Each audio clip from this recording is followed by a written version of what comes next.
Hello everybody, this is Tanvir Rahman and you are watching Programming with Tanvir. So আজকে ডাটাবেজের খুবই popular দুইটা keyword order by এবং group by এই দুইটা নিয়ে কথা বলবো। সো শুরুতে order by. So order by হচ্ছে একটা কিওয়ার্ড যার মাধ্যমে আমরা রেজাল্ট সেটকে সর্ট করতে পারি এবং সর্ট করার ক্ষেত্রে আমরা অ্যাসেন্ডিং কিংবা ডিসেন্ডিং যে কোনো অর্ডারেই সেটাকে ইউজ করতে পারি। কিন্তু একটা কথা খেয়াল রাখতে হবে, বাই ডিফল্ট আমরা যদি অর্ডার বাই কিওয়ার্ডটা ইউজ করি এবং কোনো ধরনের অন্য কোনো কিওয়ার্ডের পাশে না লিখে দিই, ইন দ্যাট কেস সে কিন্তু বুঝে নেবে যে আমরা অ্যাসেন্ডিং অর্ডারে এটাকে সর্ট করতে চাচ্ছি। আমরা চাইলে এএসসি লিখেও দিতে পারি, ইন দ্যাট কেস সে আসলে বুঝে গেল অ্যাসেন্ডিং, বাট না লিখলেও কিন্তু সে বাই ডিফল্ট অ্যাসেন্ডিংয়েই সর্ট করে আমাদেরকে রেজাল্টটা দিয়ে দিত। বাট যদি আমরা ডিসেন্ডিং অর্ডারের রেজাল্টটা চাই তাহলে আমরা অবশ্যই অর্ডার বাই এই টার্মটা লেখার পরে ডিইএসসি এই কিওয়ার্ডটি লিখে দিব। বাট একটা কথা এখানে অবশ্যই মনে রাখতে হবে, সেটা হচ্ছে ডিইএসসি কিন্তু আরেকটা পপুলার কিওয়ার্ড ছিল, সেটার সাথে কনফিউশন তৈরি হতে পারে। সো ডিইএসসি লিখে টেবিলের নাম এটা দিলে আসলে সেই টেবিলের ডেসক্রিপশনটা আমরা দেখতে পাই, কিন্তু এক্ষেত্রে আমরা অর্ডার বাই এই কিওয়ার্ডটা লেখার পরে কলামের নাম লিখে যদি ডিইএসসি লিখি তাহলে কিন্তু সেটা ডিসেন্ডিং অর্ডার এই মিনিংটা ক্যারি করে। সো লাস্টলি যে পয়েন্টটা আমাদের খেয়াল রাখতে হবে সেটা হচ্ছে it is also possible to use order by with multiple columns, অর্থাৎ আমরা একাধিক কলামের মাধ্যমেও কিন্তু অর্ডার বাইকে ইউজ করতে পারি। ইন দ্যাট কেস আমাদের সিকোয়েন্সটা খেয়াল করতে হবে, সিকোয়েন্সটা হচ্ছে লেফট টু রাইট। যেমন এক্সাম্পলে আপনারা এখানে দেখতে পাচ্ছেন আমি সিলেক্টের ভিতরে কলাম 1 কলাম 2 কিংবা যতগুলো কলামই চাচ্ছি না কেন from table name, order by যদি আমরা এরকম দেখা যাচ্ছে এখানে কলাম 1, এখানে আমরা অ্যাসেন্ডিং ডিসেন্ডিং যে কোনো কিছু ইউজ করতে পারি, কমা দিয়ে আবার আরেকটা কলামের জন্য লিখেছে, এইভাবে চলতে থাকতে পারে। সো এরকম ক্ষেত্রে আসলে প্রথমত সে কলাম 1 দিয়ে সর্ট করবে এবং তারপরে সেই সর্টেড রেজাল্টের উপরে আবার কলাম 2 দিয়ে সর্ট করবে, এভাবে চলতে থাকবে। সো এভাবে আমরা মাল্টিপল কলাম দিয়েও সর্ট করতে পারি অথবা সিঙ্গেল কলাম দিয়েও সর্ট করতে পারি। So this is all about order by. So now the next keyword is group by.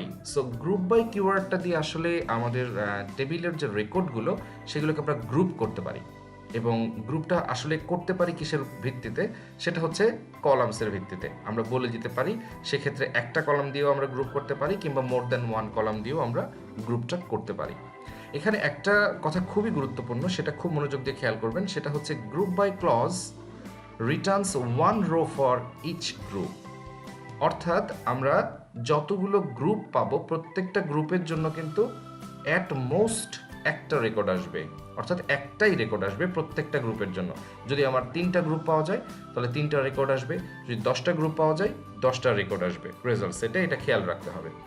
So the third point to remember is that it is often used with aggregate functions, অর্থাৎ যে গ্রুপগুলো আমরা করছি সেখানে কিন্তু আমরা বিভিন্ন ধরনের ক্যালকুলেশনও করতে পারবো, যেগুলো এগ্রিগেট ফাংশনে আমরা অলরেডি দেখেছি।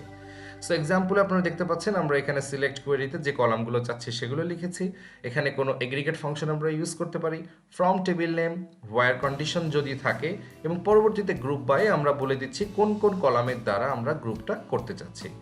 So this is all about group by. Now I want to show you with a very nice hands-on experience, and in order to do that I'm going to CMD and then I'm changing the directory to C drive and then XAMPP, and inside XAMPP MySQL, and inside MySQL bin.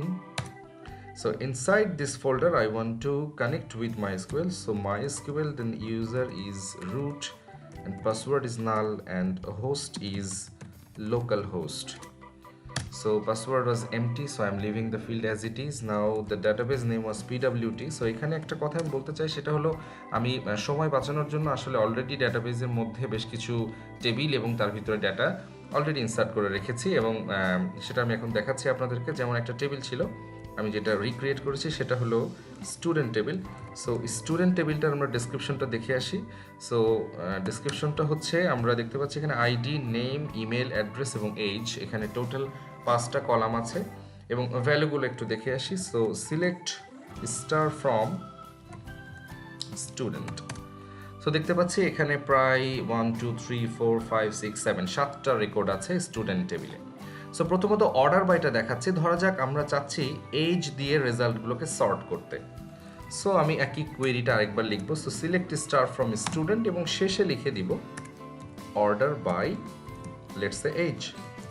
আমি যদি কোনো কিছু না লিখি এরপরে, in that case সে বুঝে নেবে আমি অ্যাসেন্ডিং অর্ডারের রেজাল্টটা চাচ্ছি, এবং সে অ্যাসেন্ডিং অর্ডারে আমাকে রেজাল্টটা দিয়েছে। আমি চাইলে এখানে শেষে এএসসি লিখে দিতে পারতাম, ইন দ্যাট কেস সেম রেজাল্টটাই আসবে। আমি যদি চাই এটা ডিসেন্ডিং অর্ডারে দেখাবো, তাহলে আমি লিখে দিব ডিইএসসি, তাহলে আমি ডিসেন্ডিং অর্ডারের রেজাল্টটা দেখতে পাচ্ছি।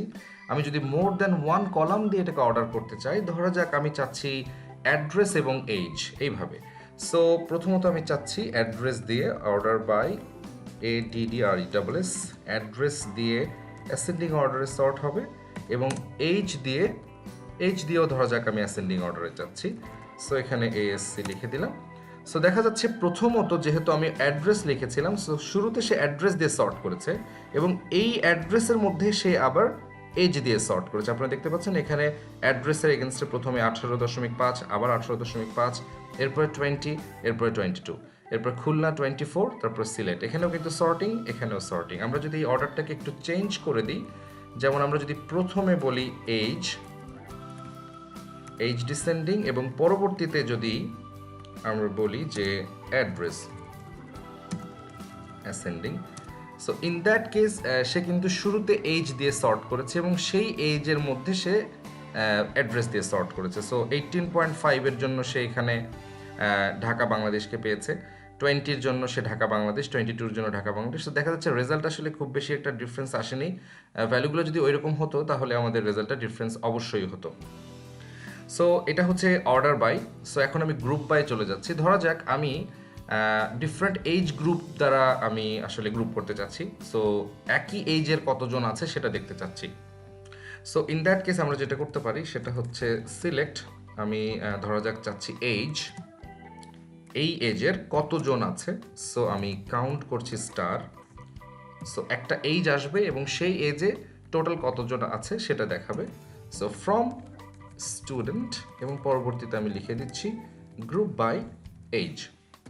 সো যখন আমি গ্রুপ বাই এইজ লিখছি তখন যে রেজাল্ট আসছে, তখন দেখা যাচ্ছে 18.5 এজের 2জন আছে, 20 এজের একজন, 22 এজের একজন, 24 এজের 2জন, এবং 26 এজের একজন। এখানে মূলত যে কাজটা হয়েছে, আমি যখন গ্রুপ বাই এইজ বলেছি, সো এইজের যে ডিফারেন্ট ডিস্টিংক্ট ভ্যালুগুলো আছে, প্রত্যেকটা ডিস্টিংক্ট ভ্যালুকে সে এক একটা গ্রুপ হিসাবে কল্পনা করেছে, এবং সেই গ্রুপে আমি বিভিন্ন ধরনের ম্যাথামেটিক্যাল ক্যালকুলেশন ইউজ করতে পারি। যেমন এখানে আমি কাউন্ট করেছি, সো 18.5 গ্রুপে সে কাউন্ট করে দেখেছে 2জন। আমরা যদি কাউন্টের জায়গায় কাউন্ট না দিয়ে যদি আমি সাম দিতাম, সো এই sorry, what is the problem, আমি আসলে কোনো কলামের নাম না দিয়ে অ্যাস্টারিস্ক দিয়ে দিয়েছি। সো আমি এখানে সাম এজ দিতে চাচ্ছি। সো ইন দ্যাট কেস আমরা দেখতে পাচ্ছি যে 18.5 এইজ গ্রুপের সামেশন হচ্ছে 37, 20 এজের সামেশন হচ্ছে 20, 22, কারণ একজনই ছিল। সো সেখানে সামেশন যা আসবে তাই। সো এখানে আমরা চাইলে আমরা এভারেজ ক্রিয়েট করতে পারি। আমরা সামের জায়গায় যদি এভিজি লিখে দিই তাহলে ওই গ্রুপের এভারেজটা আমি পেয়ে যাচ্ছি। সো এইভাবে আমরা গ্রুপ করে এবং সেখানে আমরা বিভিন্ন ধরনের ক্যালকুলেশনও করতে পারি। সো এখন আমি দেখাচ্ছি যদি আমি মোর দ্যান ওয়ান কলাম দিয়ে যদি গ্রুপ করি, in that case what will happen. So ধরা যাক আমি কাউন্টই করতে চাচ্ছি, কিন্তু আমি গ্রুপ বাই এইজ দিয়ে আগে রেজাল্টটা দেখে আসি, আমাদের এরকম রেজাল্ট আসে। সো আমি চাচ্ছি গ্রুপটা শুধু এজ না দিয়ে না করে এর সাথে আমি আমাদের যে রেজাল্টটা ছিল সেটা দেখে আসি, আমি অ্যাড্রেসটাকেও গ্রুপের মধ্যে আনতে চাচ্ছি। সো আমি এই কোয়েরিটা এভাবে লিখব, গ্রুপ বাই এইজ এবং অ্যাড্রেস।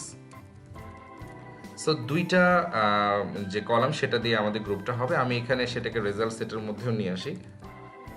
সো অ্যাড্রেসকেও আমি রেজাল্ট সেটে আনছি।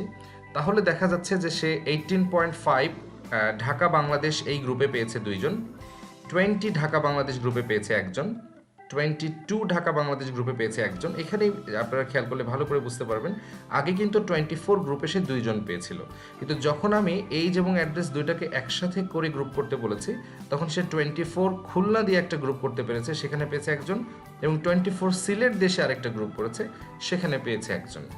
So this is all about simple concepts regarding order by and group by. I hope you have enjoyed the video.